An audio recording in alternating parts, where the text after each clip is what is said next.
Bienvenidos todos a la clase del sumario de doctrina cristiana. Hoy vamos a empezar estudiando el capítulo que se llama La naturaleza de la iglesia. Y estamos empezando una sección del libro que se llama Eclesiología. Eclesiología es la parte de la teología que se encarga de estudiar todo lo referente a lo que es la iglesia, ¿no? En este primer capítulo de esta gran sección de eclesiología vamos a estudiar algunos puntos. Son 5 puntos que vamos a estudiar en este día. Espero que den estos 5 puntos en esta clase, si no, pues lo vamos a continuar la siguiente semana. El primer punto es la unidad de la iglesia. Creo que lo han escuchado alguna vez.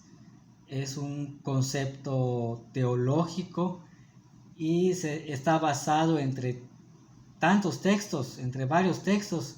Está Juan 10:16, que dice así: tengo además otras ovejas que no son de este redil, a esas también debo atraer y oirán mi voz, y habrá un rebaño y un pastor. ¿Cuál es la explicación de este punto de la unidad de la iglesia? Escuchen, una de las características del mensaje de Jesús es que era un mensaje universal, ya que el pueblo de Israel, desde el punto de vista espiritual, ya no era solamente el pueblo judío, el pueblo de sangre judía, sino también gente de todas las naciones. Hay que recordar la historia de la iglesia primitiva que vemos allá en Hechos y cómo la iglesia empieza a evolucionar poco a poco con respecto al concepto de quiénes forman la iglesia. Recordemos que la iglesia primitiva surgió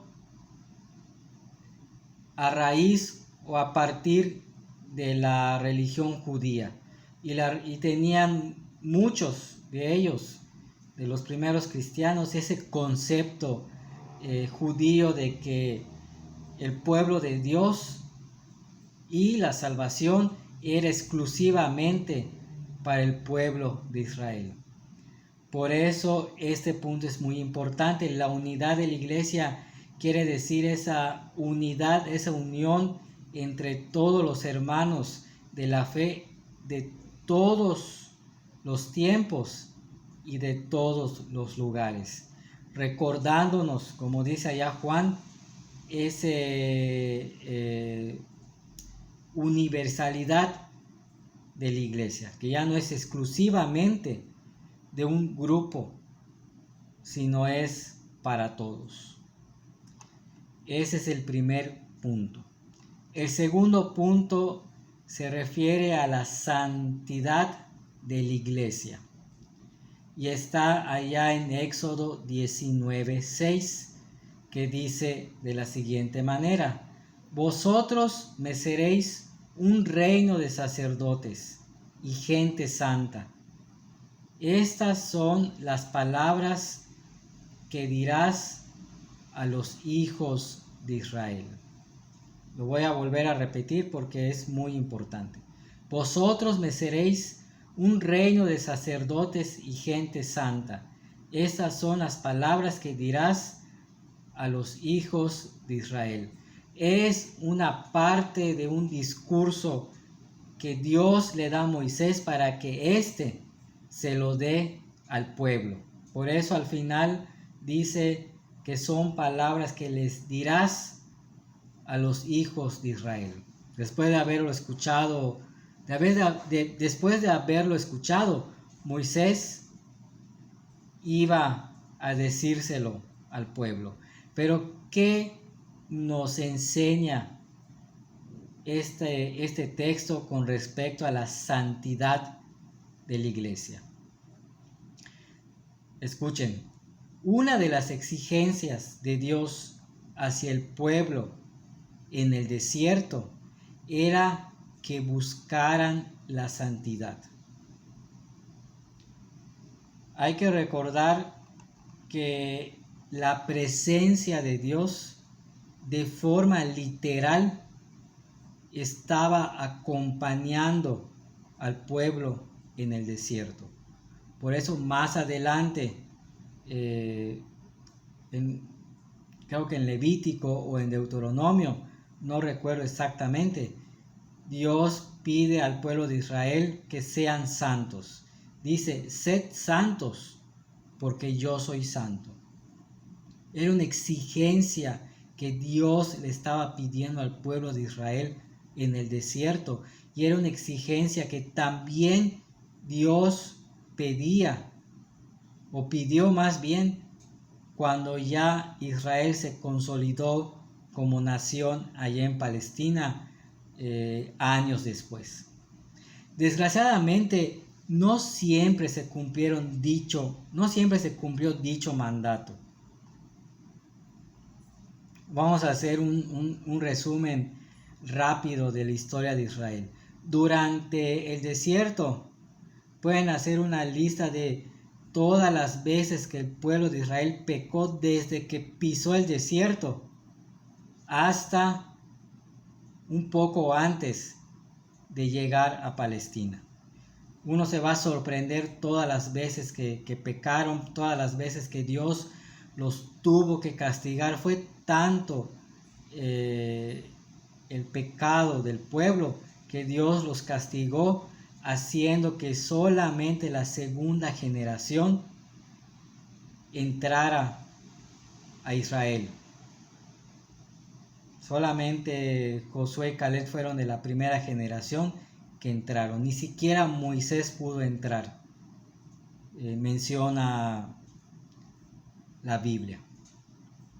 Ya después, cuando se consolida el pueblo como nación, empieza a ser gobernado por jueces.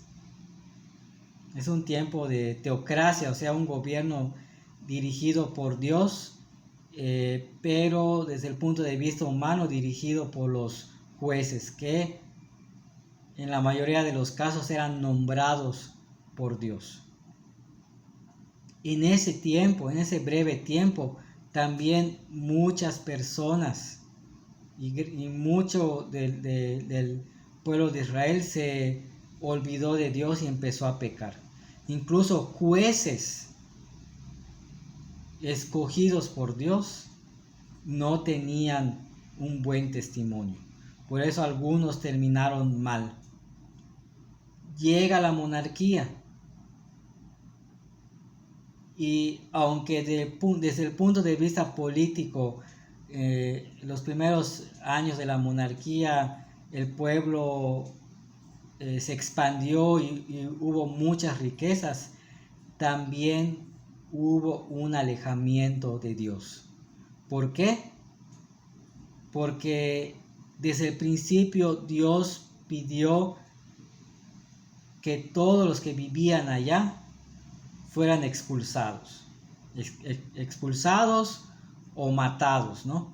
El caso es que la exigencia de Dios era de que no debería de haber ninguna persona pagana o ninguna persona que no sea del pueblo de Israel. Y todo eso hizo que siempre hubiera personas paganas, ¿no? Y hubo un cierto sincretismo sobre todo durante la época de los reyes. Ya después se divide el reino, y en los dos reinos hubo varios periodos donde hubo paganismo, hubo un alejamiento de Dios, luego en las deportaciones. Durante todas esas épocas, no siempre se buscó la santidad. Y si pasamos esta enseñanza para nosotros que somos el nuevo Israel, la iglesia ya establecida como la iglesia que viene a ser el pueblo de Israel, también nosotros a veces fallamos. Hay que recordar siempre que ese mandato que le dio Dios al pueblo allá en el desierto, también a nosotros se nos pide que seamos santos. Por eso este punto se llama la santidad de la iglesia. Dios pide que la iglesia sea santa, y para que la iglesia sea santa debe tener integrantes que sean también santos.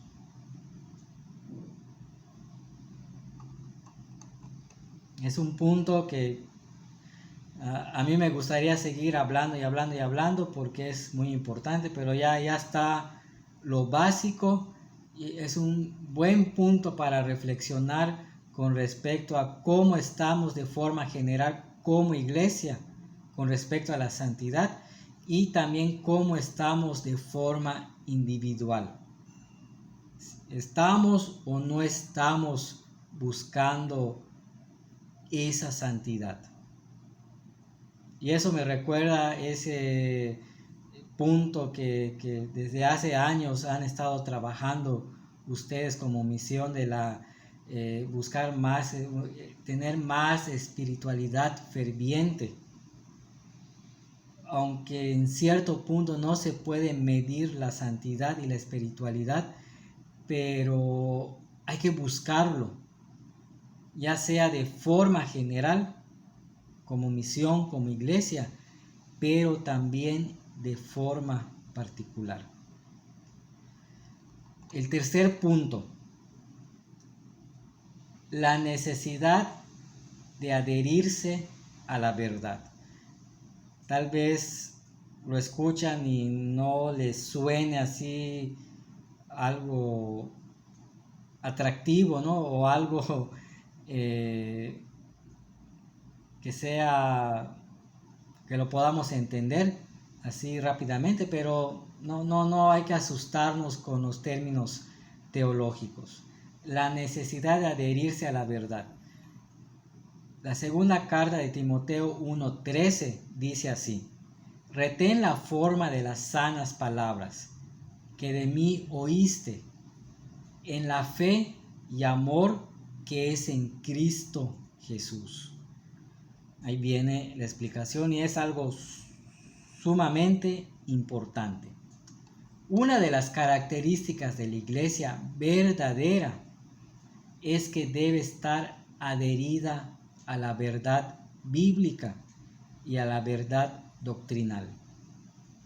Es por eso que Pablo le recomienda a Timoteo que él estudie la sana doctrina, ya que incluso en esos tiempos de la iglesia primitiva, cuando Pablo era apóstol, cuando Pablo empezó a tener discípulos que posteriormente iban a dirigir las iglesias que Pablo fundó, en ese momento ya existían ciertos grupos de personas que se querían infiltrar en la iglesia enseñando herejías.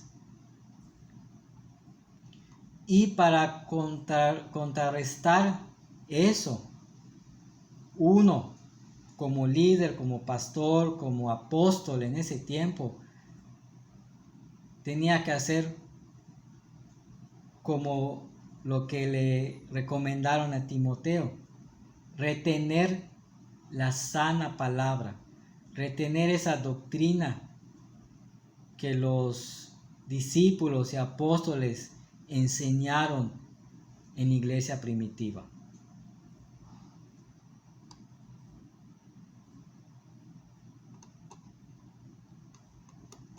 Y esto, perdón por el silencio porque estaba buscando lo siguiente, esto también es para nosotros.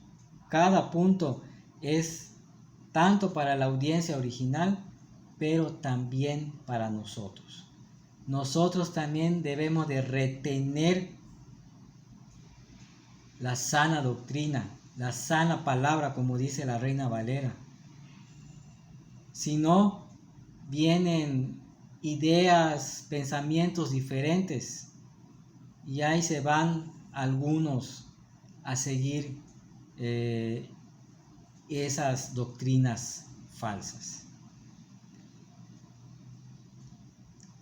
En teología hay un concepto que se llama los medios de gracia. Los medios de gracia son el estudio de la palabra de Dios. Yo le agregaría el estudio correcto de la palabra de Dios y la oración. Siempre recuerdo una predicación que escuché de un pastor que dijo que los medios de gracia dan sueño. Y hasta cierto punto es verdad, ¿no? Algunos se duermen en los sermones, en las clases, unos se duermen cuando hay reuniones de oración, pero es allá donde debemos de estar más despiertos. Siempre, es un pequeño testimonio que les voy a dar, hermanos. En cada iglesia que he tenido la oportunidad de apoyar, de trabajar, lo primero que pregunto, no es cuánto me van a pagar, sino lo primero que pregunto es, hermanos, hermanas, ¿hay algún estudio bíblico? ¿Hay algo, un momento en los domingos, entre semana, para que podamos estudiar la Biblia? Si dicen, no, pues no hay, pues vamos a hacerlo. Si me dicen, sí, sí hay, pues vamos a continuar haciéndolo y si se puede, mejorarlo. ¿Por qué? Porque la forma de retener la sana doctrina es eso, el estudio de la palabra de Dios. Pero como siempre digo, en las actividades donde menos personas hay, desgraciadamente, es en las actividades donde hay estudio bíblico. Me acuerdo un tiempo que me invitaron a trabajar en el Divino Salvador y el pastor era nuevo. Me metió también para apoyarlo en las misiones. Y él hizo la pregunta, ¿hay actividad? No, no hay. Pues a partir del miércoles va a haber estudio bíblico todos los miércoles. Y muy entusiasmado. No sé si conocen el Divino Salvador. En la parte de abajo hay como un salón. En los domingos hacían o se hacen, no sé, culto de niños o culto de jóvenes abajo, mientras hay otro culto arriba. Y él puso o mandó a poner varias mesas en donde cabían como 15 personas más o menos. Conté como 10 o más mesas. Porque él ingenuamente pensó, bueno, en el culto del domingo llegaron un montón, se llenó el culto, el templo. Pero cuando llegaron los primeros hermanos y empezó el estudio a las 8, solamente se llenó la mitad de una de las mesas. Sí, medio triste, pues empezó a dar el estudio del pastor. Y ya la última vez que fui, ya se había llenado la mesa, ¿no? Ya eran más personas. Pero es algo triste ver que iglesias grandes, cuando se les invita para que asistan a una actividad de estudio bíblico, no van. Sí, algunos por trabajo, por que les queda lejos, pues no van, pero hay veces que hay personas que aún teniendo la oportunidad de ir y estudiar, no lo hacen. Espero que cuando ya nos podamos reunir un día en la semana y estudiar o seguir estudiando este libro y a ver si se integran más o se sigue esa mala racha de que se conecten poquitos. Espero que tengan más ganas de estudiar. Y es algo bíblico, lo dice acá. Hay que tener esa necesidad de adherirse a la verdad. ¿Por qué creen, hermanos, hermanas, que muchas personas, jóvenes, familias completas, se van de la iglesia?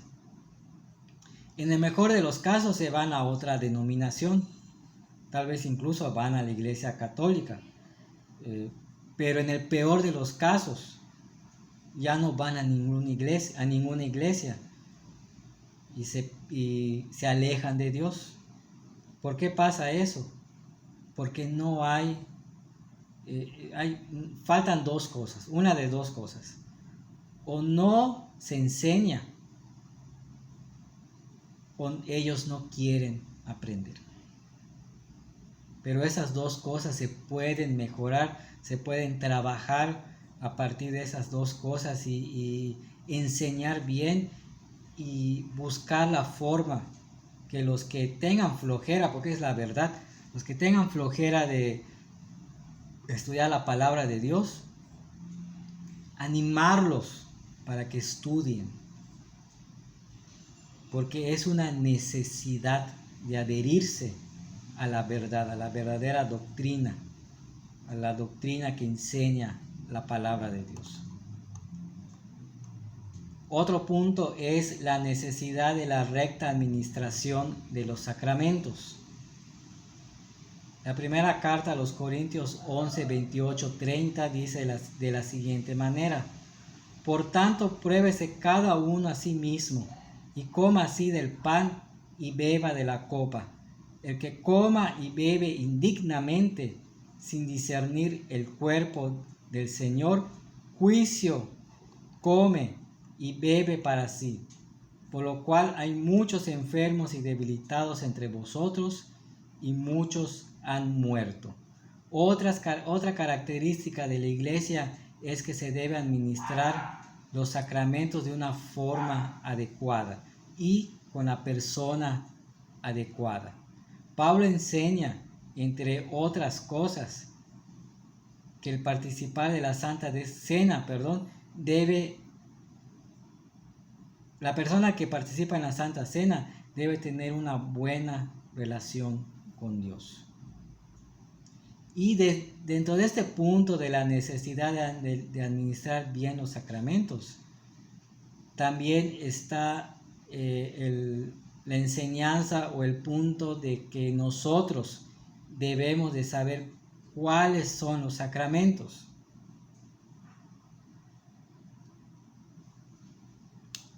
Como algunos de ustedes saben, yo estoy ordenado como pastor, pero fuera de la Iglesia Nacional Presbiteriana.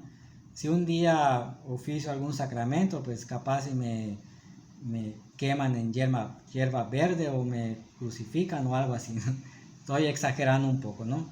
Yo respeto los estatutos de la Iglesia Presbiteriana y no lo voy a hacer, ¿no? El caso es que una vez me preguntaron que si un pastor que no está ordenado puede oficiar una boda o si puede oficiar unos 15 años. Ya me acordé, fue en una clase de seminario, uno de mis alumnos me preguntó. Y yo le dije, sí, cualquier persona puede participar y oficiar esas ceremonias. ¿Por qué? Porque no son sacramentos. A veces, como venimos de la Iglesia Católica, algunos se quedan con el concepto de que el matrimonio, o sea, la boda religiosa es un sacramento, porque la Iglesia Católica lo tiene como sacramento.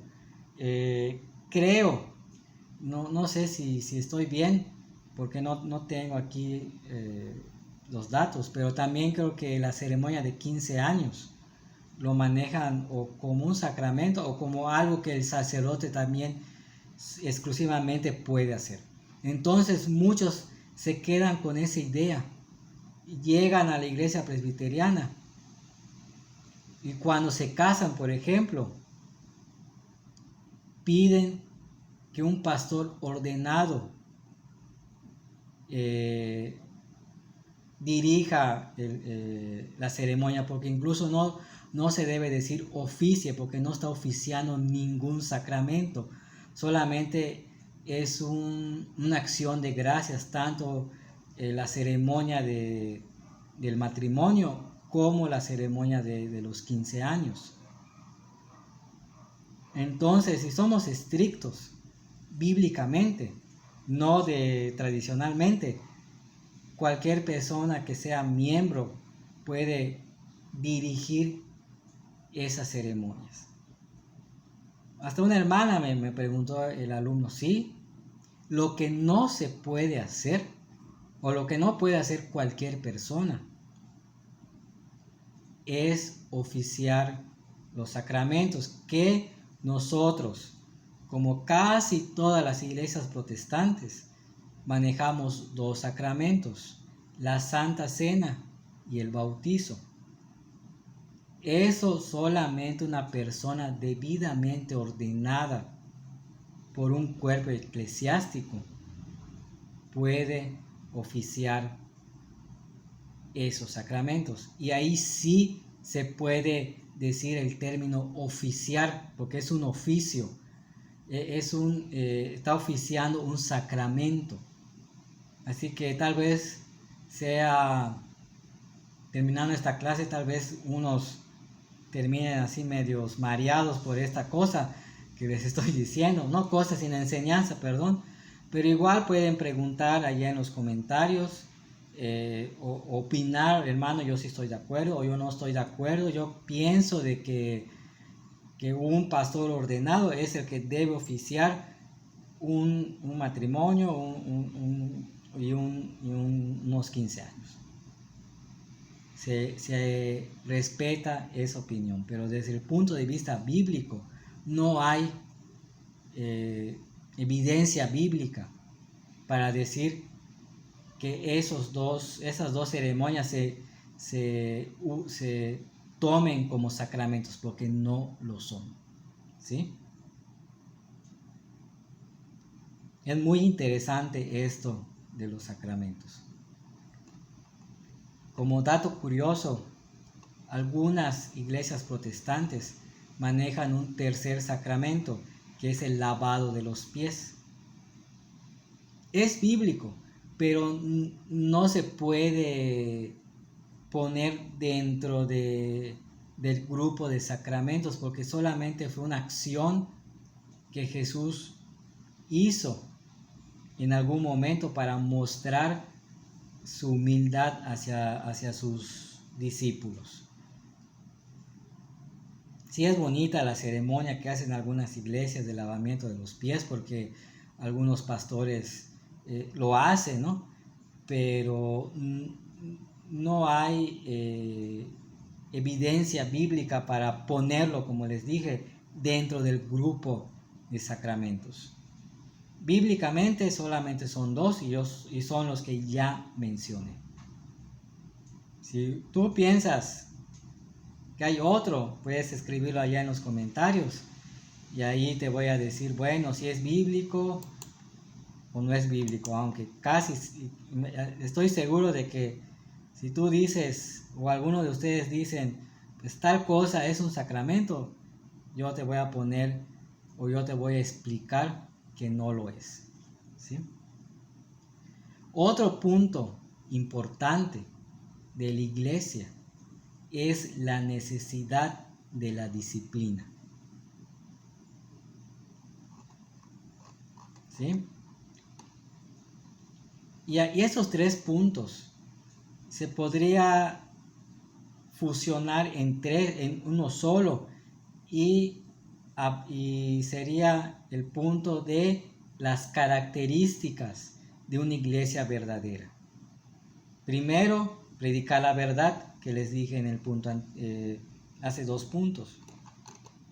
El segundo, realizar o administrar correctamente los sacramentos y el número de sacramentos, y que la persona sea adecuada, la persona que dé los sacramentos sea la adecuada. Y el tercero es que la iglesia verdadera practique la disciplina. ¿Han estado en una iglesia donde no haya disciplina? Disciplina en todos los aspectos de esta palabra. Yo no. Incluso he ido en una iglesia que es de la Asamblea de Dios, que un amigo me ha invitado varias veces. Y aún así uno pensará, pues es pentecostés o medio pentecostés, o hacen cosas como los pentecosteses, pero tienen su estructura y tienen sus leyes, ¿no? Para ver las disciplinas o las reglas que tiene la iglesia, ¿no? Y las cosas que uno tiene que hacer si rompe alguna de esas leyes de disciplina. Primera carta de Timoteo 3, 10 y 11 dice lo siguiente: y estos también sean sometidos primero a prueba, y luego, si son irreprochables, podrán ejercer el diaconado. Las mujeres asimismo sean honestas, no calumniadoras, sino sobrias y fieles en todo. Una iglesia sin disciplina no es una iglesia verdadera. Debe haber reglas basadas en la Escritura que cada miembro debe de obedecer. No que sea de imposición, sino que sea una parte de una forma de vida. Pero si una iglesia como nosotros, que pertenecemos a la Iglesia Nacional Presbiteriana, le hacemos más caso al librito de disciplina y menos caso a la Biblia, ahí estamos mal. Yo he estado en algunas reuniones de algunos presbiterios, no voy a decir los nombres de los presbiterios, pero muchas veces muchos pastores en las reuniones siempre están hablando acerca de disciplina. Es que nuestro libro de disciplina dice esto o dice esto, y en ningún momento escuchas qué dice la Biblia. Nuestro libro de disciplina, aunque algunos se levanten y rasguen sus vestiduras al escuchar lo que voy a decir, tiene pequeñas fallas. No es perfecto. Se hizo de una forma esmerada, de una forma cuidada, pero como es un libro humano, tiene fallas. Cuando lo estudiamos en el seminario, la recomendación que nos hacían los maestros era: ya vieron las citas bíblicas que están aquí en el libro de disciplina. Cuando ustedes ejerzan alguna de estas leyes, primero lean las citas y que se basen primero en lo que dicen las citas bíblicas. Y así uno debe de hacer con respecto a nosotros como iglesia presbiteriana. Hay algunas leyes que nada más pues no son bíblicas al 100%, y ahí sí nosotros debemos de usar nuestro criterio como cristianos y cotejar esa ley que tenemos nosotros como iglesia presbiteriana con las citas bíblicas que dice el libro. Incluso si hay más, buscar más para poder ampliar ese punto y poder disciplinar y por lógica enseñar de una forma correcta. Y bueno, hermanos, tengo una noticia. Todo lo que les decía son mis apuntes. Ya se me acabaron mis apuntes, así que antes de la próxima semana tengo que hacer los apuntes de por lo menos 2 capítulos para hacer la siguiente clase. Por eso por hoy ya terminamos. Como ya les dije hace rato, escriban allá abajito en los comentarios preguntas, dudas, sus puntos de vista con respecto a los puntos que estudiamos en este día. Estudiamos varios puntos muy interesantes que tal vez algunos no sabían o tal vez sabían de una forma diferente. Así que hermanos, me dio gusto compartir estos 35 minutos con ustedes y pues nos vemos la próxima semana.